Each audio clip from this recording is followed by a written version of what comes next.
So I recently posted a short video on my main channel absolutely obliterating this thing. But a lot of people in the comments seem to think that I didn't hit the watch hard enough. To put things into perspective, this hammer is literally 4 pounds, and if I just drop it from up here, it puts a hole in the desk. Anyway, in this video, I'll let you guys have a look at the raw footage between both camera angles, and well, you can decide for yourself if I hit it hard enough. Personally, I think I absolutely obliterated it.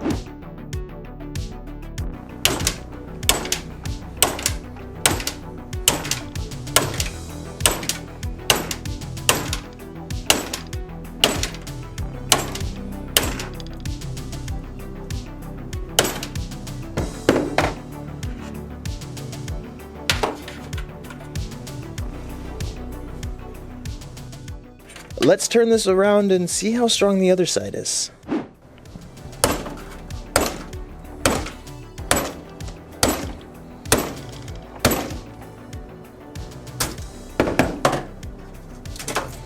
This is the aftermath. The front screen is totally cracked. There's pretty much no signs of life anymore. The back is also obliterated. Yeah, it's not doing well. But it survived much longer than I thought it would. And I can confirm that this thing is pretty durable. What do you guys think? Let me know in the comments.